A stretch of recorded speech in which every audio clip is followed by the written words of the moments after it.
1985 आगरा से 17 किलोमीटर दूर बाल गांव में तोरन सिंह उर्फ टीटू अभी 2 साल का भी नहीं हुआ था कि उसने साफ साफ बोलना शुरू कर दिया था। टीटू सबसे छोटा बाला कहने हैं। सुनने में तो ये हर माँ बाप के लिए खुशी की बात होती है कि उनका बच्चा बोलने लग जाए, बट टीटू के केस में ये क्वालिटी उसकी पेरेंट्स के लिए खुशी से ज़्यादा चिंता का कारण बन रही थी। टीटू जब 2 साल का हुआ तो अजीब तरह की बातें करने लगा था। मेरे पिताजी से कहना कि वो मेरे बीवी और बच्चों का ध्यान रखे क्योंकि मुझे यहाँ खाना मिल रहा है, लेकिन मुझे उनकी फ़िक्र हो रही है। जब टीटू की माँ ने पूछा कि वो किसकी बात कर रहा है तो उसने जवाब दिया कि वो अपने असली परिवार की बात कर रहा है जो इस वक्त आगरा में है। वो बार बार अपने पेरेंट्स से कहता कि तुम लोग मेरे असली माँ बाप नहीं हो और मेरे असली माता पिता आगरा में है। वो अचानक रोना शुरू कर देता। अपनी माँ से कहता कि मैं बस यूं ही आ गया हूँ और मुझे अपने असली घर जाना है, मुझे वहाँ की बहुत याद रही है। हम पूछते थे कि हम कौन हैं, तो ये बताता था कि हम तो तुम्हारे घर के नहीं हैं। शुरुआत में तो उसे सबने बच्चा समझकर इग्नोर किया, जो अब भी हर कोई करेगा, और इसे एक बच्चे की इमेजिनेशन समझा। 1988 3 साल बीत गए। 5 साल के टीटू ने अब जो बातें और हरकतें करने शुरू की उसने माँ बाप को गहरी चिंता में डाल दिया। एक दिन टीटू बोला कि उसका असली नाम सुरेश वर्मा है और उसकी बीवी उमा से उसको 2 बेटे हैं जिनका नाम रोमू और सोमू है। उसका आगरा में एक बंगला है और सदर बाजार में सुरेश रेडियोज़ नाम से दुकान भी है। और इतना ही नहीं, उसने बताया कि ऐसे शाम को अपनी कार से घर लौटते वक्त 2 आदलियों ने उसे आकर सर पर गोली मार दी थी, जिससे उसकी ऑन स्पॉट मौत हो गई थी। उसने ये भी बताया कैसे उसका अंतिम संस्कार किया गया। पिछले 3 सालों से घरवाले वैसे भी उसकी उल्टी सीधी बातें सुनते आ रहे थे, लेकिन इस तरह की बात उसने पहली बार की थी। एक 5 साल का बच्चा अपने बीवी और बच्चे होने की बात करने लगे और ये बताने लगे कैसे पिछले जन्म में उसकी मौत हुई थी। तो आपकी मन में क्या आएगा? फिलहाल ये खबर पूरे गांव में फैल गई और सबको एक ही बात लग रही थी, और वो ये थी कि टीटू के ऊपर भूत आ गया है। भूत प्रेत की थ्योरी तो वैसे भी हमारे देश के गांव में सबसे पहले आ जाती है, इसलिए टीटू के केस में भी वही हुआ। टीटू का नेचर अपनी उम्र के बच्चों से कहीं ज़्यादा अलग हो गया था वो भले ही 5 साल का, लेकिन उसकी भाषा, शैली, लहजा और बोलने का तरीका बड़ों जैसा हो गया था। वो अपने माँ बाप की गरीबी का मजाक उड़ाने लगा। वो अपनी माँ से कहता कि मेरी बीवी तुम्हारी तरह ऐसी फटी पुरानी साड़ी नहीं पहनती।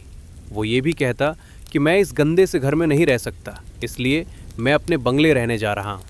ये कहकर वो बिल्कुल एक बड़ी उम्र के शख्स जैसे सूटकेस निकालकर अपने कपड़े पैक करने लगता। जब घर वाले उससे डांट लगाकर रोकते तो वो उन्हें घर से भाग जाने की धमकी देता। वो नॉर्मली कहीं पर पैदल या बस से जाने को तैयार नहीं होता और बोलता कि उसको सिर्फ अपनी कार से ही चलने की आदत है। टीटू अपने 6 भाई बहनों में सबसे छोटा था।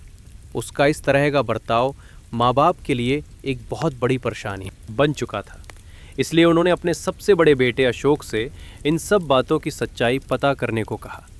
आखिर ये सारी बातें कहाँ से आ रही थी? क्या ये टीटू की कोई इमेजिनेशन थी या फिर कोई उसे ये सब सिखा रहा था? इन बातों में कितनी सच्चाई है, इसे परखने के लिए टीटू का भाई अशोक अपने एक दोस्त के साथ गांव से आगरा के सदर बाज़ार की ओर चल पड़ा, क्योंकि टीटू अक्सर यही कहता था कि वहां उसकी सुरेश रेडियोज़ नाम से एक दुकान है। अशोक और उसका दोस्त वहां पहुंचकर इस नाम की दुकान को ढूंढते रहे, लेकिन काफ़ी देर तक ऐसी किसी दुकान का नाम नहीं मिला। थक कर वे वहीं बैठ ही रहे थे कि तभी अशोक की नज़र एक बोर्ड पर पड़ी, सुरेश रेडियोज़, वही नाम जिसका जिक्र टीटू करता रहता था। अशोक चौंक गया। क्या टीटू की कहीं बाकी सारी बातें भी सच थीं? क्या टीटू सच में सुरेश का ही पुनर्जन्म था या फिर ये सिर्फ एक इत्तेफाक था? 1983 आगरा। सुरेश आगरा का एक बिजनेसमैन था जिसकी सदर बाज़ार में सुरेश रेडियोज़ नाम से इलेक्ट्रॉनिक्स की एक शॉप थी। सुरेश का आगरा में एक बंगला था जिसमें वो अपनी पत्नी उमा, 2 बच्चों माता पिता और भाइयों के साथ रहता था। 22 अगस्त 1983, टीटू के जन्म से 4 महीने पहले शाम के वक्त सुरेश अपनी सफ़ेद फिएट कार से घर वापस लौट रहा था, जहां पहले से ही 2 बदमाश घात लगाए बैठे थे। सुरेश ने जैसे ही अपने घर के गेट के सामने गाड़ी रोककर हॉर्न बजाया, तभी उन दोनों बदमाशों ने उस पर गोलियां चला दी। गोली की आवाज़ सुनकर जब तक घरवाले भागकर बाहर आ पाते, तब तक सुरेश की जान जा चुकी थी। गोली उसकी दाईं कनपट्टी में लगी थी। दोनों बदमाश मौके से फरार हो गए थे। क्योंकि ये घटना 1983 की है, उस वक्त आज की तरह ना तो इतनी ज़्यादा भीड़ थी और ना ही इतनी ज़्यादा पॉपुलेशन, और ऊपर से घटना शाम के समय हुई थी, इसलिए ऐसा एक भी गवाह नहीं मिला जिसने उन बदमाशों में से किसी को देखा हो। लिहाजा बिना किसी को सज़ा दिए पुलिस ने ये केस क्लोज कर दिया। सुरेश जा चुका था। पीछे रह गए थे 2 बच्चे, बुजुर्ग माता पिता, और घर चलाने की पूरी जिम्मेदारी अब उसकी पत्नी उमा पर आ गई थी। इसलिए अब सुरेश की जगह उमा ने ही शॉप संभालनी शुरू कर दी। अब चलते हैं यहाँ से 5 साल आगे, साल 1988 में। उसी दिन जब टीटू का भाई अशोक शॉप के अंदर जाता है, जहाँ उसे एक महिला मिलती है। पता चलता है कि वो सुरेश की पत्नी उमा है। अशोक उनसे कहता है कि वो सुरेश से मिलना चाहता है, जिस पर उमा पूरा किस्सा बता देती है। अशोक के पैरों तले ज़मीन खिसक गई थी, क्योंकि जो जो बातें उमा ने बताईं वही सारी बातें टीटू बोला करता था। पत्नी का नाम, बच्चों के नाम, दुकान का नाम, मौत का कारण, सब कुछ एज इट इज़। कभी कभी सच इतना भारी होता है कि उसे आसानी से हज़म करना भी मुश्किल हो जाता है। वहीं दूसरी तरफ सुरेश की पत्नी उमा ने अशोक से उसका परिचय पूछा कि वो आखिर है कौन और उसे सुरेश से क्या काम था। अब बारी थी उमा के चौंकने की। अशोक ने बताया कि वो आगरा से 17 किलोमीटर दूर बालगांव में रहता है। उसने अपने यहाँ आने की पूरी वजह डिटेल में बतानी शुरू की। इन सब बातों पर यूं ही विश्वास कर लेना आसान नहीं होता, और यही उमा के साथ भी हुआ। उमा ने कहा कि हो सकता है टीटू ने ये सब न्यूज़पेपर में पढ़ लिया हो, क्योंकि ये उस वक्त का सबसे बड़ा केस था। इस पर अशोक ने कहा कि टीटू ये सब तब से बता रहा है जब उस उम्र के बच्चे ठीक से बोलना भी नहीं सीखते। अब ये उमा के लिए एक अजीब सी सिचुएशन थी। वो एक तरफ क्यूरियस थी, तो वहीं दूसरी तरफ उसके मन में उठ रहे थे ढेरों सवाल, और वो पूरी तरह कंफ्यूज भी थी। उमा ने अपने सास ससुर यानी सुरेश के माता पिता को पूरी बात बताई। वे भी हैरान थे, लेकिन एक तरफ ये सोचकर खुश भी थे कि उनका बेटा वापस आ गया है। अशोक ने सच को और पुख्ता करने के लिए सुरेश के परिवार वालों से अपने घर बालगांव चलने को कहा। अशोक ने कहा, बिना बताए चलते हैं, घर जाकर देखते हैं कि टीटू आप लोगों को देखकर पहचान पाता है या नहीं, और आप भी उससे अपने सवाल जवाब कर लेना। बेचैनी, घबराहट और क्यूरियोसिटी जैसे कई इमोशंस दिल में लिए सुरेश के घरवाले अशोक के साथ टीटू से मिलने चल दिए। शायद टीटू में उन्हें अपना सुरेश दोबारा देखने को मिल जाए। उस वक्त टीटू खाना खा रहा था, लेकिन जैसे ही उसने दरवाजे पर खड़े सुरेश के परिवार वालों को देखा, वो भागता हुआ उनके पास पहुंचा और सबके गले लग गया। वो जोर जोर से बोलने लगा, देखो मेरे माँ बाबूजी आ गए। वो अपने माँ बाप को बुलाकर लाया और सुरेश के माता पिता को अपने असली माता पिता बताने लगा। लेकिन जैसे ही उसकी नज़र उमा पर पड़ी, वो शर्मा गया। एक 5 साल का बच्चा अचानक एक अडल्ट मेल की तरह एक्ट करने लगा। उसने उमा को इशारे से अपने बगल में बैठने के लिए बुलाया और वो बच्चों का हालचाल लेने लगा। टीटू ने उमा से धौलपुर के मेले से जुड़ी कुछ बातें की, जिन्हें सुनते ही उमा हैरान हो गई, क्योंकि ये सारी बातें सिर्फ सुरेश और उमा के बीच ही हुई थी। मुलाकात के बाद जब सब वापस जाने लगे, तो टीटू ने देखा कि बाहर एक मारुति कार खड़ी थी, जिससे सुरेश की फैमिली आई थी। मारुति कार देखते ही उसने पूछा, मेरी फिएट कार कहाँ है? तब उसे बताया गया कि सुरेश की मौत के बाद घरवालों ने वो कार बेच दी थी। टीटू बड़े स्टाइल से कार के अंदर बैठा, खुद से कार का म्यूजिक सिस्टम ऑन किया, और इतना ही नहीं, सुरेश के भाई की मदद से थोड़ी दूर तक कार ड्राइव भी कर ली। हैरानी की बात यह थी कि टीटू ने इससे पहले कभी कार नहीं देखी थी, और उस वक्त तो इतनी गाड़ियां भी नहीं होती थी। लेकिन ये देखकर ऐसा लग रहा था मानो उसके लिए ये सब बिल्कुल नया नहीं था। टीटू ने सोचा कि अब वो भी उनके साथ आगरा जा रहा है, लेकिन जैसे ही उसे समझ आया कि वे लोग उसे अपने साथ नहीं ले जा रहे हैं और किसी एक दिन टीटू को आगरा बुलाया जाएगा ताकि वो अपनी पास्ट लाइफ की मेमोरीज को कंफर्म कर सके, वो उदास हो गया। टीटू ने न सिर्फ दावे के खातिर अपने पिछले जन्म के माँ बाप पहचान लिए थे, बल्कि अपनी पत्नी और उससे की गई पर्सनल बातें भी बता दी थी, बातें भी डिस्क्लोज कर दी थी। इससे ये डाउट तो काफ़ी हद तक मिट गया था कि ये सारी जानकारी उसने कहीं से पढ़कर नहीं ली थी। लेकिन दूसरी तरफ इससे टीटू के माँ बाप की चिंता और भी ज़्यादा बढ़ गई थी। एक माँ बाप के लिए इससे बुरा क्या हो सकता है जब उनका बच्चा किसी और को अपने माता पिता मानने लगे। वे एक मिक्स्ड फीलिंग से जूझ रहे थे और मन में कई सवाल उठ रहे थे। टीटू को आगरा लाया गया, लेकिन उससे पहले उसके सच को परखने के लिए कुछ प्री प्लानिंग कर ली गई थी। कार में बैठकर आते हुए टीटू को मिसलीड करने के लिए सुरेश के भाइयों ने गाड़ी दुकान पर नहीं रोकी, बल्कि शॉप के सामने से तेजी से निकल गए, ये देखने के लिए कि वो जगह पहचान पाता है या नहीं। जैसे ही गाड़ी दुकान के सामने से गुजरी, उसने जोर से आवाज लगाई, रोको रोको, मेरी दुकान तो पीछे ही रह गई है, तुम आगे कहाँ चले जा रहे हो। उसने वो जगह, रास्ता, मार्केट और दुकान सब कुछ कार के अंदर बैठे बैठे ही पहचान लिया था, वो भी तब जब कार इतनी तेज चल रही थी। ये वही कर सकता था जो बरसों से उन रास्तों से हजारों बार गुजरा हो। अब बारी थी टीटू को शॉप के अंदर ले जाने की। टेस्ट 2। टीटू दुकान के अंदर एंट्री करता है, लेकिन उसकी चाल ढाल और बॉडी लैंग्वेज एक 5 साल के बच्चे की नहीं, बल्कि एक शोरूम के मालिक जैसी हो गई थी। उमा ने देखा कि जिस तरह से वो स्टूल पर बैठा, उसके हाथों को चलाने का तरीका, सब कुछ हूबहू सुरेश जैसा ही था।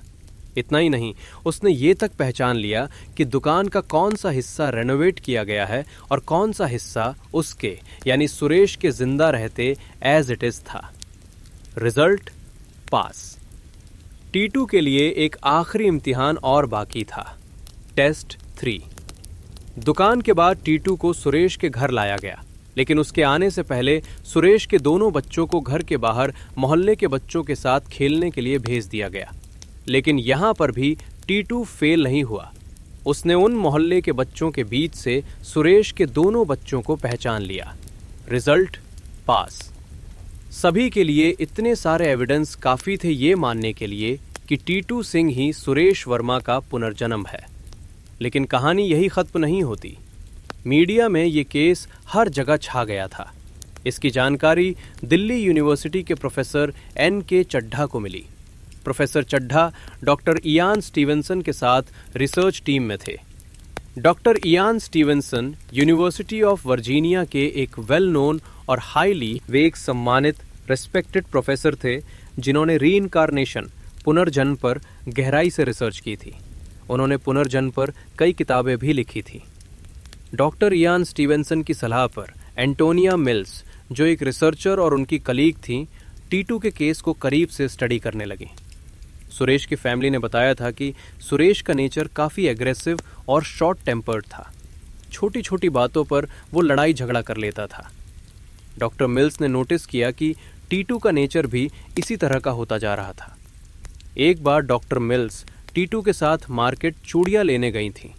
वहाँ पर टीटू ने दुकानदार को धमकी दे डाली और उससे कहा कि एंटोनिया उसकी दोस्त है तो गलती से भी उनसे पैसे न मांगना। इस इंसिडेंट का जिक्र डॉक्टर मिल्स ने अपने रिसर्च पेपर में भी किया है।